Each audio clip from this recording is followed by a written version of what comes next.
this is the most important holiday for the Jewish people, receiving the Torah, because this is what really makes the Jewish people as a nation that they're going to fulfill the mission in the world. Hashem, the question that is asked, if the Torah is so important for the world and it's needed, how come Hashem waited till that point only after the Jewish people come out of Egypt to give them the Torah? Why he didn't do it beforehand? Why he didn't give it to Abraham, Isaac, Jacob, right? So what's the answer? The answer is that Hashem was waiting to give it to a nation, to a certain amount of people that they could be the nation, not the individuals. Very interesting. So that's why he waited to that point. How many mitzvot we have? 613 mitzvot. Can I do all the 613 on my own? No, right? If I'm not a Kohen, right, I cannot serve in a Beit HaMikdash. I could be a great tzaddik, but I'm not a Kohen. Right? If I'm not a Levi also, so I'm not a Levi. So it's impossible actually to one Jew to do all the 613 mitzvot. So what is the 613 mitzvot? That we do it as a group. Together, the Jewish people, if each one is doing what he's supposed to do, together we will be fulfilling all the mitzvot. And that's the idea, right, that we say that the Jewish people were united before Matan Torah. It's not only just a nice idea that we united and we got together. It was a must, it was a condition that that's the only way that Hashem could give us the Torah. It says that when they came to the desert of Sinai, they camped next to the mountain, and it says single, vayichan. They parked over there, single, vayichan. In Hebrew it should say vayachanu, right? And they parked there, they settled over there. Vayachanu, plural. How come it says vayichan, single? So Rashi brings and says, well, it was like one man and one heart. And that's the idea that this was the preparation. In order that Hashem could give the Torah, he needed the Jewish people to be together, united, like one man, one heart, and then he could give the Torah. Because again, that was the idea that the Torah should be given to a nation, to a group, and as a group together, as a team, we could put together, if each one is doing his job, then the 613 mitzvot could be fulfilled, then this mission could be completed here on earth, right? And the people are doing what they're supposed to do. I'll just mention, so that's why the Torah was not given to the patriarchs, to Avraham, Yitzchak, and Yaakov, who was waiting to the point to give it to a nation. However, still, we know, our tradition teaches us, the sages teach us, that the patriarchs, Avraham, Yitzchak, and Yaakov, voluntarily were keeping the Torah. They received prophecy, and voluntarily they kept the Torah. So meaning Avraham Avinu was keeping Shabbat and putting on tefillin and eating kosher and sucher. To a degree that the commentaries ask, what happened when the angels came to visit Avraham? What did he give them to eat? Milk and meat together. So the commentators ask, hey, what's going on here? How he gave him that? So it's dealt with, right? Maybe he gave it separate, right? Not at the same time exactly, but the commentaries explain, hey, right? So this is the idea, guys, that the Avraham Avinu, the same Yaakov and Yitzchak and Yaakov, voluntarily. When I say voluntarily, means that they were not commanded to do it, but they knew about it and they did the mitzvot. Yes, Matthew? Before the Torah was even given. Before the Torah is given, that's right. Way before, right. Wow. Now, interesting, right? So you have the world before receiving the Torah, guys, and the game change is happening Matan Torah, that's what's really making the Jewish people the chosen people, right? And they'll come to the purpose of this world, guys, that will be a nation that will accept the Torah, follow the rules, and there will be a nation of glory, of holy, and a light for the other nation. Hashem says to the Jewish people, right, when they'll accept the Torah, ve'atem, in page 402, 402, verse 6.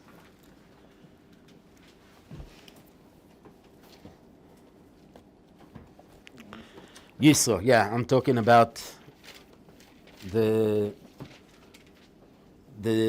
preparation that the Jewish people are preparing themselves to Matan Torah. 402, everybody's okay? Almost. Okay. 6, Pasuk 6, Vav. Ve'atem, you will be mamlechet, a kingdom, kohanim. You will be a kingdom of priests. Ve'goy kadosh, and a holy nation. So this is, one verse that says it all, guys. This is what the Jewish people are meant to be. A kingdom of priests and a holy nation. When they'll be receiving the Torah, accepting the Torah, following the rules, that's what was going to make you special. Okay? And that's why this is the game change, and this is the most important event ever for the Jewish people. I'll show you later. That's why before Moshe passes away, he gives a warning to the Jewish people. Hey, you guys, you are witnesses to this event. You saw it with your own eyes. It's not that somebody told you that he saw it and he heard about it, right? Second hand or third hand or fourth hand, right? You guys saw it. That makes you to be the witnesses for that event. And that's why Moshe gives a major warning to the Jewish people. Don't forget that event and give it over to the next generation. And this is a strong chain from Matan Torah till our days, that every father has to give over, right, to his child, because, right, every child says, well, I heard it from my father, and his father heard it from his father, and and we go back till Matan Torah. But it starts with millions of people that experience this event, and Moshe is telling them directly, front, you saw it, you were there, and you have an obligation to remember it and to give it over. We mentioned, right, that the patriarchs were fulfilling the Torah voluntarily, right? They were not commanded to do, but they chose to do it anyways. Who should get more reward, guys? When you're talking about, right, we believe that Hashem will pay us, right? Give us reward for keeping the mitzvot. Who should get more reward? A guy that voluntarily is doing something, keeping the mitzvahs like the patriarchs? Or we, the Jewish people, that we are commanded to do it, right? We should get more reward. What do you think? Jewish people doing it Voluntarily. So interesting. Most people that you would ask will say, right? Voluntarily. What do you mean? I don't have to do it and I'm doing it, right? Right? So voluntarily. Well, the Talmud says like this, guys. You ready? The guy that is commanded to do, he deserves more reward. You know why? Because there's actual punishments. Because? There's actual consequences. Oh, so the idea is like this. In the nature of people, guys, right? When your mom was running after you to set up your bed, you're running to do that? Oh, now that she told you, you resist, right? In the nature of people, guys, we don't like commandments, right? So by nature, instinctively, right, you'll resent. Yetzer hara, the evil inclination. That's the idea, guys. One is commanded, is a battle going on.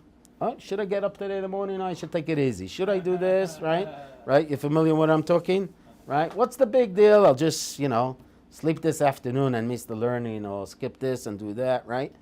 So there's always the evil inclination there that is, giving you advice otherwise. So that in the nature of people, first of all, generally we don't like commandments, right? And resist, and there's always the Yetzer hara that will fight for it. Somebody that voluntarily is doing it, he doesn't have the Yetzer hara, the evil inclination, not to do it, guys. The patriarchs, Avram, didn't have a Yetzer hara, right, if to keep Shabbos or no, because he wasn't commanded to do it. We, today that we are commanded to do it, right, and we overcome the evil inclination, that's why we deserve more reward, right? And I saw it with my own eyes, guys. I had a roommate in yeshiva, growing up in yeshiva. The guy was really a bit crazy. He used to go to sleep every night at 3, 4 o'clock, right? Why? He had a lot of energy, right? So obviously, because going to sleep so late, he had problems getting up early in the morning, right? The shachris, and in my yeshiva, right, you had to be there 7:15, You had to show up. You could miss here and there, but this guy had major problems getting up.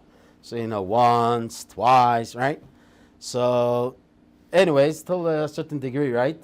He had some issues getting up with it. But very interesting, guys. So every night, right?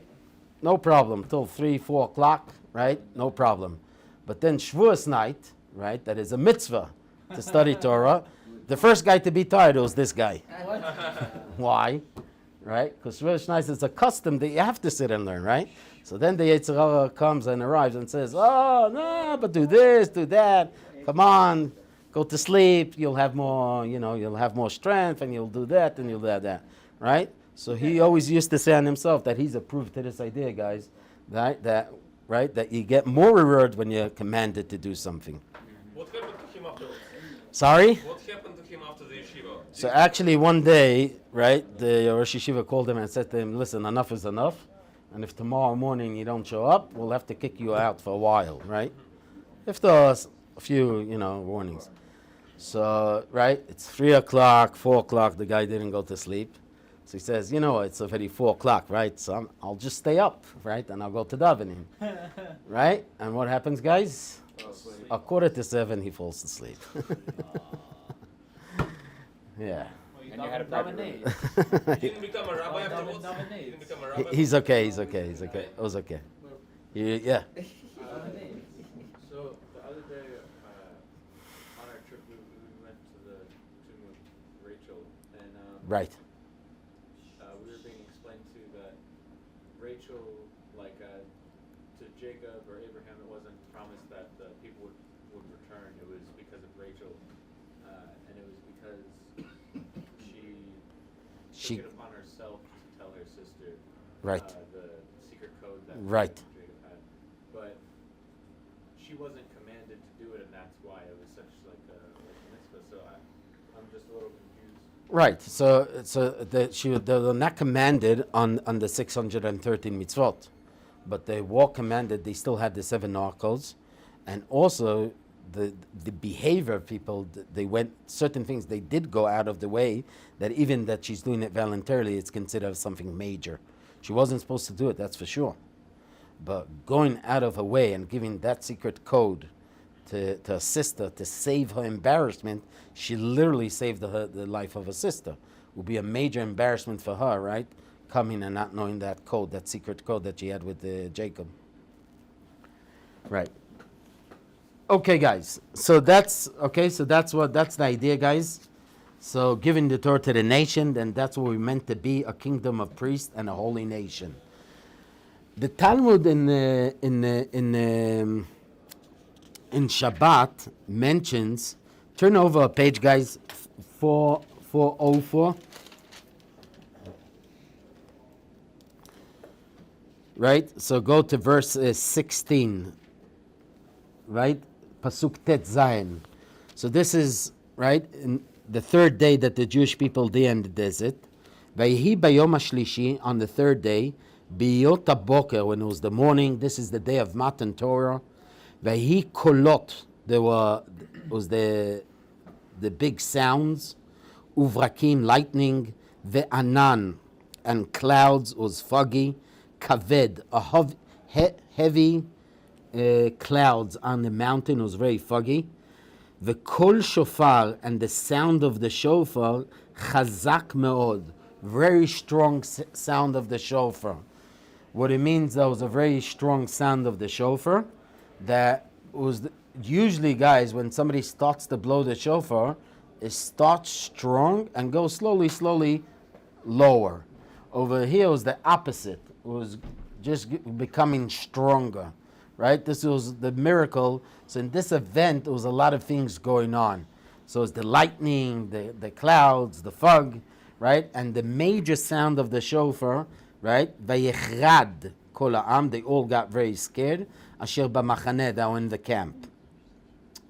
Vayotze, verse 17. Vayotze, Yud Zayin. Vayotze Moshe et ha'am likrat ha'elokim.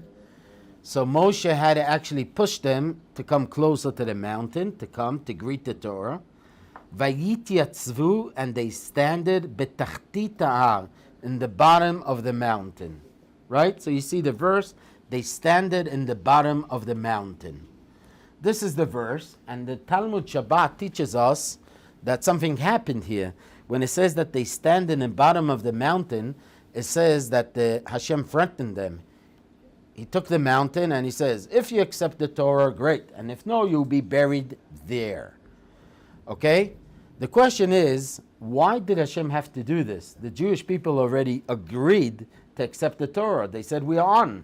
Right? If you go just a few verses before, right, go back to page 402, verse 8. Right? What does it say in verse 8? You see it in front of you guys? Right? They all answered together. You see again the idea of together. They're all on the same page. So pasuk chet, vayanu kol ha'am yachdav. They all answered together.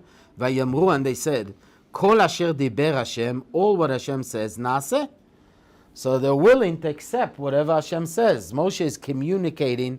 The way that it works, the Jewish people arrived to the desert of Sinai, and till Matan Torah, for 6 days, Moshe was communicating between the Jewish people and God. God gave him instructions, tell them this. Okay, he tells them, he comes back, right? So this was going on for a few days till they come to the peak of the mountain, right, on Matan Torah. But anyways, guys, so why is the need to threaten them? The Talmud in Shabbat says that Hashem scared them, right? Tear the mountain and says, if you accept the Torah, great. And if no, you'll be buried here. The Jewish people, as you see, right? And the Torah repeats it another time, but here's one of them, guys. In verse 8, they gathered together and they all answered together, we do it, we're okay. So what was the need?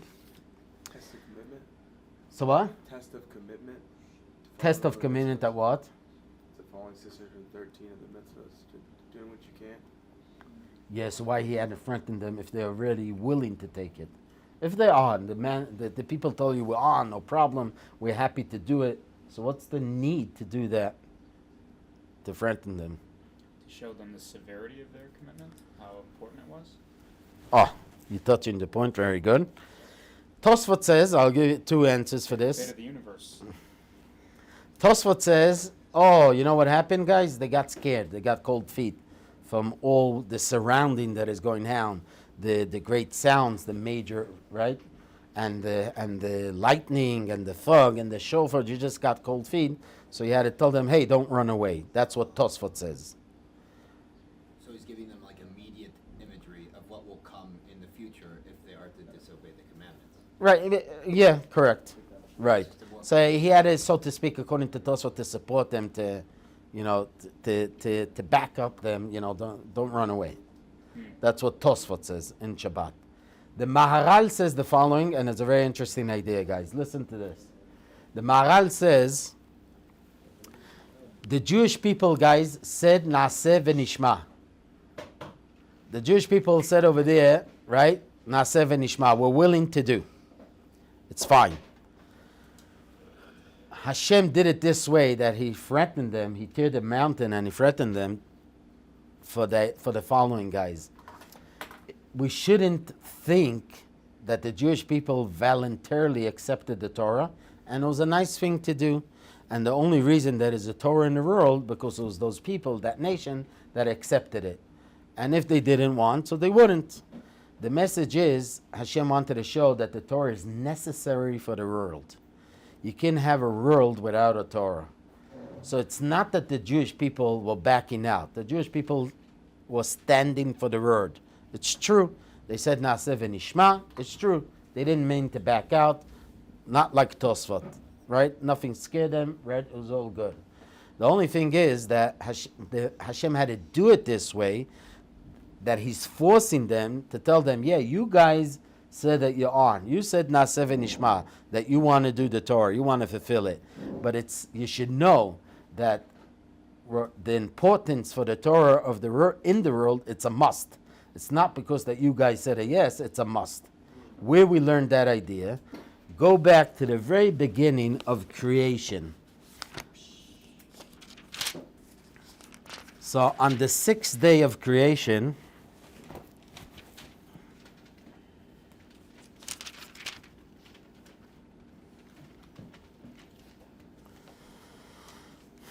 okay, so it says like this. on the 6th day, page, where is it? Page 6.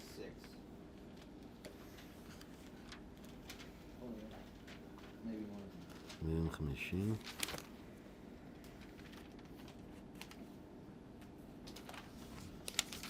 Yeah, look at verse 31. So this is in the end of creation. It says, Vayar Elokim, Hashem saw et kol asher asa, all what he created, all what he did. Vehine, and behold, tov me'od, is very good. Vahi boker, and it was the Vahi erev, sorry, it was the evening. Vahi boker, and then the morning. Yom hashishi.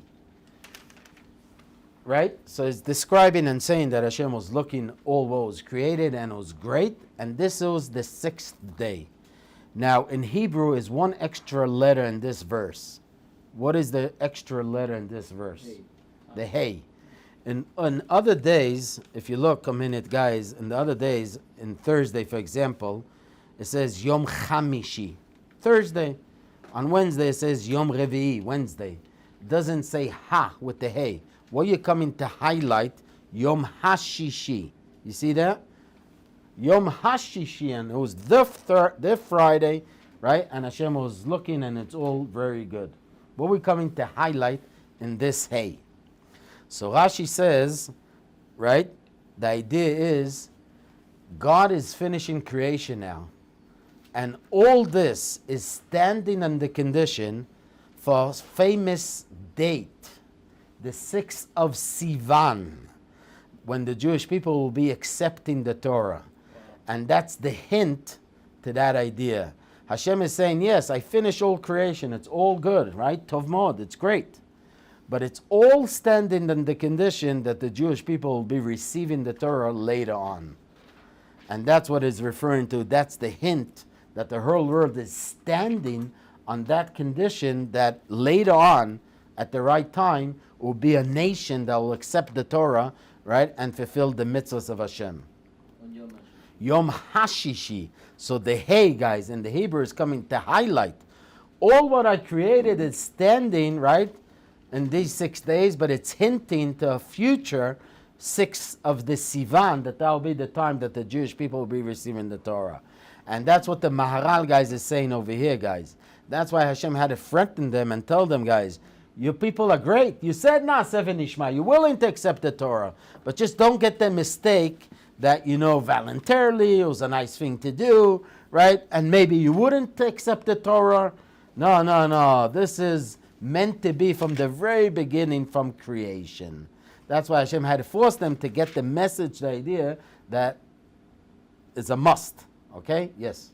Do you have a source that can confirm or deny whether the Jewish people knew that they would be destroyed if they didn't accept the Torah when they said we will do? Yes. Yeah, probably they knew that. I'm sure that it's Midrashim that talk about that they understood the significance of, right. Also in the prophet Yeshua, the simple, Jonathan, the simple verses, Im lo briti yomam v'layla, if it was not for my covenant day and night, chukot shamayim, the laws of nature wouldn't be. It's a verse in Yeshua. But what they said we will do, did they know? Yeah, I probably yes. I'm sure that they knew that. Yeah, when you're doing a covenant with somebody, you should know what you're accepting and how significant and important it is. Right. Right? Okay, that's part of the deal, right? Okay, guys, so that's the idea of the Maharal, right? So again, they didn't back out, but it was important to do it that way to understand that this is something crucial and important for the world, not only because it worked out with the Jewish people. Hey, I found a group that will accept this and do this. Okay, guys, another explanation is the Talmud says like this, guys, a bit Hebrew. Right? The Talmud says that he took the mountain, like I told you, and he turned down in front of them, and he said, Sham tiheh kvuratchem. What Sham? There. What it should say? Here. Po. Right? So in Hebrew it should say Po. Right? Why it says Sham over there? So some commentaries say like this, the following, that's what Hashem is giving, that's the message. If you're accepting the Torah and you're accepting the covenant, that's what will make you the Jewish people, and then we're on, right? But otherwise, you're excluding yourself that you'll be cut outside. And that's what he's telling them. Get the idea, right? That this is the Torah, is Torah of life, right? That's what we say in the davening, and that's what it's again a verse in Yoshua. Ki hem chayenu. This is our life. The orech yameinu, and this does give us long life. Uvahem ne'egeh, and we'll be with the Torah yomam v'layla. We are with the Torah. The idea, the book of the Torah, guys, it's not only a book of laws. It's the soul of the Jewish people. It's binded. It goes together with the soul of the Jewish people. It's part of us.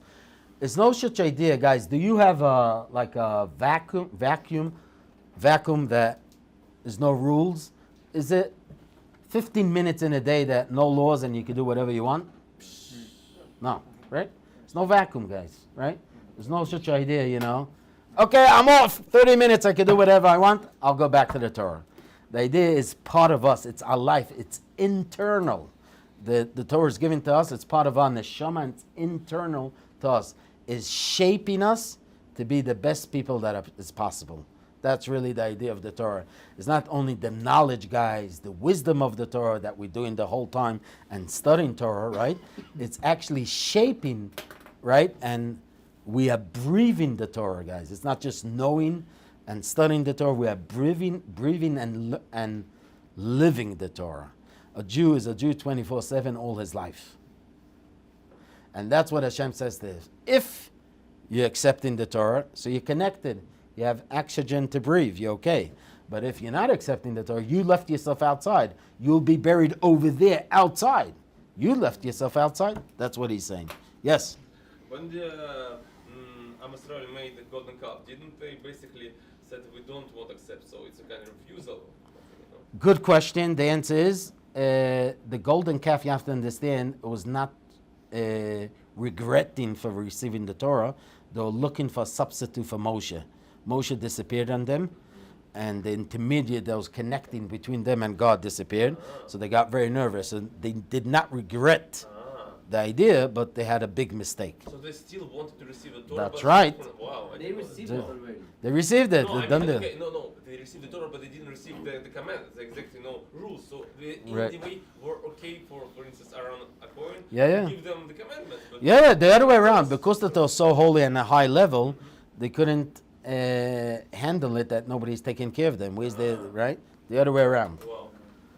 Yes. So, it sounds like that God's not really even being threatening as much as he's trying to show that this is the way of life and this is how we deliver our Correct. life. And if you're not going to follow, that's on you. 'Cause you're missing out. You're missing out. Correct. That's the idea, guys. You're missing out. Correct. Exactly. And that's a very good explanation. Yeah. Where do we see in the pasuk that all of Klal Yisrael heard Hashem speak?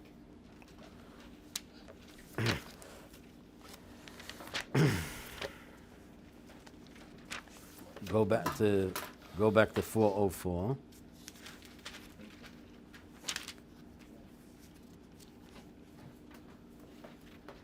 So all the verses there speak, right? They stand, we saw that they got to the mountain, right? Right. And all the sounding of the shofar again. But that's not actually Hashem talking. Right, yeah. Here. All of Klal Yisrael heard the first two commandments. Here. So page 406, verse 1. You see, וידבר אלוקים כל הדברים האלה לאמור, and Hashem spoke to them. Okay, maybe it's just not clear in the English. It says Okay. God spoke all these statements, saying. Right. That- So Okay. So the Talmud, I'll just tell you like this, guys. The Talmud teaches us the 10 Commandments, guys. By the way, the 10 Commandments are just regular mitzvot, right? Just like any other mitzvah. To put on tefillin is also a commandment. So, but just Hashem is giving them the 10 Commandments. This is like the foundation for all the Torah. But it's no different, guys, between the 10 Commandments to the mitzvah of putting on tefillin or eating kosher. Meaning, don't look on something in the Torah that it's not in the 10 Commandments. Oh, it wasn't in the 10 Commandments, so it's different. The 613 mitzvot are all the same. We never can make calculation, guys. Could we make calculation which mitzvah is greater than the other? No. No. I mean, you can. Right. If I steal from a guy and I kill him, which one is worse? Well, you said a sin. I'm talking first of all a mitzvah. Can I make a calculation which mitzvah is greater? Don't No? murder is probably more important than if you miss a day of tefillin, no? So we do know, guys, what we do know is the three major sins, right? Every Jew, guys, if they come and they threaten your life, break Shabbat, and if no, we kill you. What the Jew has to do? Break Shabbat. Why we break Shabbat? We value Life comes first, right? So in the 613 mitzvot, guys, right? And this is a major thing by the Jews. Life comes first, right? The Torah was given to us for life, okay? Not for death, right? And not like other religions that think that, to die is the ideal. No, to live is the ideal. And to live according to the rules, that's the ideal. And to be a holy nation, right? Okay? So, there are three exceptions for the Jew, very important to know, three exceptions for the Jew that he has to give his life. What are the three exceptions? To worship idols, kill another Jew. If they come to a Jew and say, hey, kill your friend, and if no, we kill you. Well, it's only another Jew. Yes. Right? So 1 second, kill another Jew, if no, we kill you. He's not allowed to kill the other friend, guys, right? Okay, so we said worshiping idols, killing, and what is the third one? Forbidden relationship, right? With adultery. So those are the three exceptions. Now listen carefully. Three exceptions that you have to give your life for them. From the 613 mitzvot, again, when somebody comes to you, break Shabbat. If no, we kill you, so you break Shabbat. Eat this pork, and if no, we kill you, you eat it, right?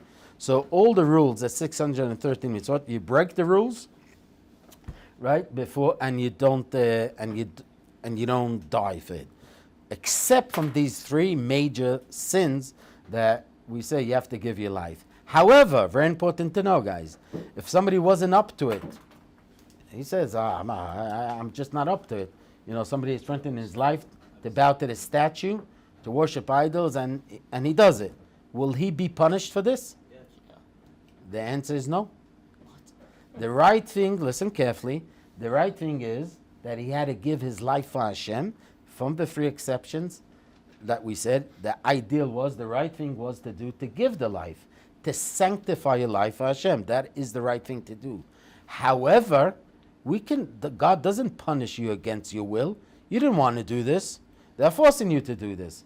So it's very important to know when in these three exceptions that you have to give your life, but if somebody wasn't up to it and he went and he bowed to the statue or worshiping idols, right, he will not be punished because he was forced to do it.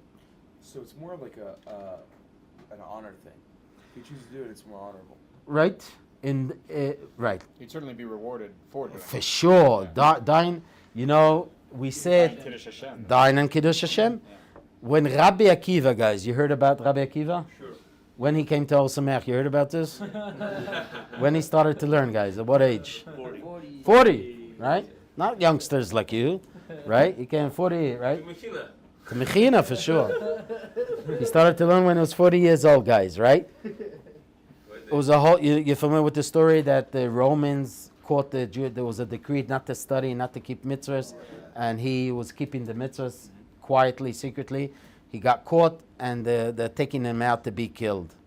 So when he was taken out to be killed, he cried, and he says, I was always crying, may I merit, right, to fulfill that mitzvah of dying and Kiddush Hashem, sanctifying God's name.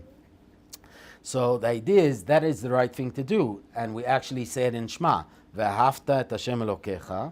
Love Hashem your God. Bechol levavcha. With all your heart. Bechol nafshecha. Oops. What's bechol nafshecha? Life. So it means that a Jew is willing to give his life. Okay, so the ideal and the right thing was that's the right thing to do. Like Rabbi Akiva. That he got caught studying Torah. And he's dying sanctifying God's name. Right? So, but if somebody wasn't up to it and he didn't do it, right, he will be exempt. Rabbi, is it considered adultery if it's a non-Jew's wife? That's even worse, probably. Whatever is forbidden in the list of adultery. Certain things are forbidden, but it's not in the list of adultery. Only what's considered adultery. But what if you're Relatives, okay? Guys, I just want to finish. What you asking? Adultery, like cheating, you said? Yeah, it's a list in the Torah for forbidden relationship. The list, for example, the simple one is relatives, close relatives of the man, mother, sister, aunt, and a married woman, yeah? Okay, guys, let me just finish with this. Time is running out. I just want to finish with you. It was an unbelievable story. It was a unit here in Israel. It still exists. It was a religious soldier that was serving in that unit. You could check it out. His name is Emmanuel Moreno. So the secretly they'll do special operations, special things, like crazy things that no one is allowed to do what they're doing. Nobody is allowed to know what they're doing. So he was a religious guy, right? And they were doing crazy things. He passed away. Unfortunately, it was a sad accident, and he died. And this is 15 years ago. Till today, you're not allowed to show a picture of him, because what he did in the past, right? They're afraid to show in different places in Israel that they should know, oh, that's the guy. So till today, no one, they can't show his picture, not in the newspaper, not in the internet, even his family. It was a crash, the airplane, his airplane crashed. So, For security. It's just secretive. secret, all what he did is secret, and they're afraid discovering who he is, they'll find out certain things. So till today, it's secret. Even if the army comes to check his house, his family, that there's no pictures hanging on the wall. They come to check him to that degree. So you're talking something real, guys. Something is like really, he was going into the deep, different areas in different countries and doing crazy things and coming back. So the story is like this, guys. When, unfortunately, like I said, it was a crash on his airplane and he died. A week beforehand, guys, listen to this. A week beforehand, this not everybody died in that airplane. Some soldiers, he died, and some others. There are a few survivors. The story that I'm about to tell is one of the survivors that came and gave a shiva call to the brothers, to the parents and the brothers, and he said to them, I must tell you this story. He said to them, a week before the crash, a week before your brother died, he approached me and he says to me, let's call him Reuven. He says to me, Reuven, you know, we go on crazy things, right? We put our lives in danger. And here you go, right? What happens if our plane is about to crash, to fall? They shoot on us a missile, they throw in this. You have 5 seconds from up there, right, in the sky, till the plane crashes on the land. You have 5 seconds for your life. What you do in those 5 seconds? So the survivor was a secular Israeli Jew, a very lefty, very liberal, nothing to do with Torah and mitzvahs. She says, 5 seconds? What do you want me to do? I don't know. Well, what do you think I should do? That's what he responded. So Emmanuel, right, that religious soldier, said to him, listen, you have 5 seconds. You know what is the right thing that you should do is say Shema Yisrael. Shema Yisrael, accept the kingdom of Hashem on yourself.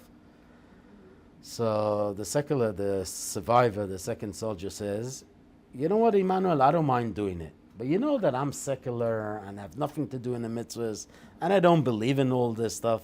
So why is it significant that you're telling me to do that even? You know, I don't keep Shavous, I don't do this, I don't do that, I don't believe in this whole thing. So why are you telling me to do that? So he says to him, depends how you look on life. If life is about accomplishing growth and you're growing, 5 seconds is a big difference. Actually, the Talmud says that a man could acquire his life in an hour, in a few minutes, a game change. He says if life has continuity, that it doesn't end here, so it goes on. Those 5 seconds could build your future. But if it's no future, if life ends where you die, so then you're right. So life is about growth, to accomplish, and to continue, and it goes on. It doesn't end over there. And 5 seconds can mean a lot. 5 seconds could be a lifetime for a person. And that's what he said to them a week before he himself passed away. Guys, we're about to approach Shavuot, and the idea is we believe and say that the date of the Jewish people, this date that the Jewish people received the Torah, is not only the history that happened thousands of years ago, right? How many years to Matan Torah, guys? 3,335 years. Wow, like I said, the mega event ever that happened for the Jewish people. This is what makes us Jewish people.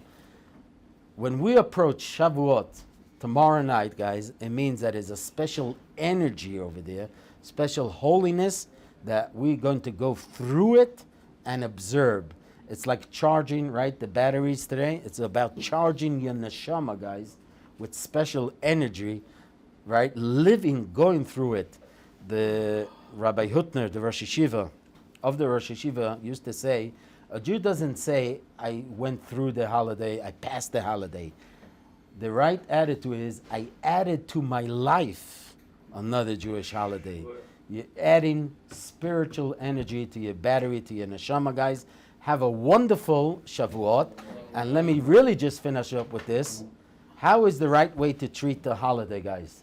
To study all day Torah, or to make sure that you also eat well? Both. So interesting, in the Talmud, guys, it's a disagreement. One says, a holiday, what do you mean? Sit in the Beis Medrash and learn 9 hours, learn the much that you heard. Right? So it's two opinions in the Talmud. However, listen to this, Eitan. On Shavuot, everybody agrees that you must have a good, nice meal also. This is the holiday that we receive the Torah. And this is the idea, guys. The Jewish people don't avoid the physical world, is about to use it in the right way. So you're using it in the right way, it's all good. That's the key, that's the question, guys. Yeah, you have to have a nice meal means with meat and wine, right, and kosher food. That's the right way. So we're not avoiding and saying, no, fast and this and do that and avoid that. No. Enjoy. Have good time. Have fun. Just do it in the right way. Have a wonderful day, guys.